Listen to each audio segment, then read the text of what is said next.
OBC మండల అధ్యక్షులు గొడిశాల నరేష్, గొడిశాల రాజన్న గౌడ్, మాజీ సర్పంచ్ గొడిశాల యాదగిరి గౌడ్ ఆధ్వర్యంలో సర్దార్ సర్వాయి పాపన్న వర్ధంతి పురస్కరించుకొని హనుమకొండ జిల్లాలోని ఎల్కతుర్తి మండల కేంద్రంలో బస్టాండ్ కూడలిలో సర్దార్ సర్వాయి పాపన్న చిత్రపటానికి పూలమాల వేసి ఘన నివాళులు అర్పించిన కాంగ్రెస్ పార్టీ నాయకులు. ఈ కార్యక్రమంలో టీపీసీసీ సభ్యులు బొమ్మనపల్లి అశోక్ రెడ్డి, మండల ప్రధాన కార్యదర్శి గుర్రె మహేందర్, తంగళ్లపల్లి రమేష్, ఎస్సీ సెల్ అధ్యక్షులు రత్నాకర్, కిసాన్ కాంగ్రెస్ అధ్యక్షులు పెండ్యాల తిరుపతి, సోతూరి ప్రభాకర్, మాజీ సింగిల్ విండో చైర్మన్ గోలి రాజేశ్వరరావు, డైరెక్టర్ బుర్ర రవికుమార్, శనిగారపు వెంకటేష్ మొదలగు కార్యకర్తలు పాల్గొని ఘన నివాళులు అర్పించారు. ఎల్కతుర్తి మండల కేంద్రంలో సర్దార్ పాపన్న గౌడ్ వర్ధంతి పురస్కరించుకొని బహుజనుల నాయకుడు వారసత్వాన్ని స్ఫూర్తిగా తీసుకున్నటువంటి సర్దార్ పాపన్న వారసత్వంలో నేడు మన ఉస్నాబాద్ పార్లమెంటు బహుజనుల నాయకులు మన అన్న పొన్నం ప్రభాకర్ అన్న మంత్రివర్యులు, తెలంగాణ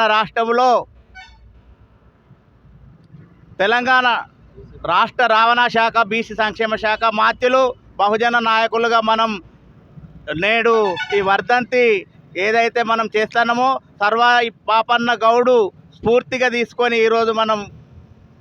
అన్నను గెలిపించుకున్నాం. దానిలో భాగంగానే కేంద్ర రాష్ట్ర ప్రభుత్వాలు అనుసరిస్తున్నటువంటి చాలా నీచంగా అధికారం చేతులున్నాయని చెప్పి నేడు మన కాంగ్రెస్ ప్రభుత్వం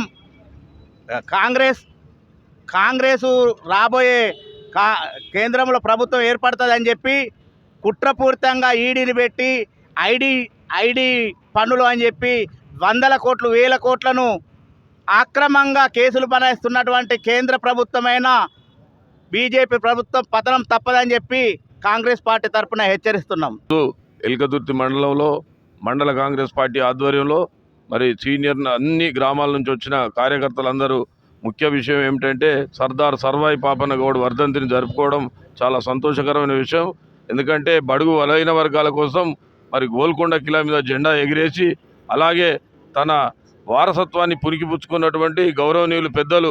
మరి మంత్రివర్యులు రవాణా శాఖ మంత్రులు మరి ఇవాళ ఈ నియోజకవర్గంలో బడుగు బలహీన వర్గాలకు సంబంధించి సర్దార్ సర్వాయి పాపన్న ఆశయాలను కొనసాగిస్తూ వారి వారసత్వాన్ని పునికిపుచ్చుకొని ఈ నియోజకవర్గాన్ని అభివృద్ధి పథంలో ముందుకు తీసుకుపోవాలనే ఉద్దేశంతో మరి ప్రతి ఒక్క బడుగు బలహీన వర్గాలకే కాకుండా అన్ని వర్గాల ప్రజలను 17 కార్పొరేషన్లు పెట్టి మరి అన్ని వర్గాలను ఆదుకోవడానికి కార్పొరేషన్ నియమిస్తూ నువ్వెంతో నేనెంతో, నీ కులం ఎంతో, నీ బలం ఎంతో అనే విధంగా ప్రతి ఒక్కరికి నిధులు కేటాయించే విధంగా ఈ కార్పొరేషన్లు ఏర్పాటు చేసి మరి పెద్దలు రేవంత్ రెడ్డి గారిని మెప్పించి మరి బీసీల ఔన్నత్యం కోసం, అభివృద్ధి కోసం పోరాటం చేస్తూ మరి తన యొక్క ప్రతిష్టను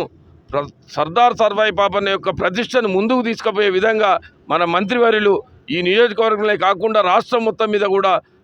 ఈ సర్దార్ సర్వాయి పాపన్న ఉనికిని చాటే విధంగా తన వారసత్వాన్ని పునికిపుచ్చుకునే విధంగా ఈ నియోజకవర్గాన్నే కాకుండా అన్ని నియోజకవర్గాలలో బీసీలను ముందుకు తీసుకుపోయే విధంగా గౌరవనీయులు రవాణా శాఖ మంత్రులు మరి ఎంతో ముందుకు తీసుకుపోతున్న తరుణంలో మనమందరం అతనికి అండగా ఉండి పార్లమెంట్ ఎన్నికలలో కూడా మన సత్తా చాటాలని చెప్పే విధంగా ప్రతి మండలంలో ఈ సర్వాయి పాపన్న వేడుకలు ఘనంగా నిర్వహించాలని చెప్పి అందరికీ మనవి చేస్తూ మన బడుగు బలహీన వర్గాల ఆశాజ్యోతి సర్దార్ సర్వాయి పాపన్న గౌడ్ వర్ధంతి సందర్భంగా ఎల్కతుర్తి మండలంలో ఘనంగా నిర్వహించిన కాంగ్రెస్ పార్టీ కార్యకర్తల ఆధ్వర్యంలో నిర్వహించడం జరిగింది. మన ఒక గోల్కొండ కోట మీద ఒక బీసీ వర్గ నేత, బడుగు బలహీన నేత ఒక జెండా ఎగిరిన ఒక మొఘలు సామ్రాజ్య వారిని అరదొక్కి ఒక జెండా ఎగిరేసిన ఒక చక్రవర్తిగా పేరు తెచ్చుకున్నాడు. వారి ఆశయాలను మన అందరం బడుగు బలహీన వర్గాల ఆశాజ్యోతిని వాళ్ళ ఆశయాలను కొనసాగిద్దాం. వర్గాల ఆశాజ్యోతి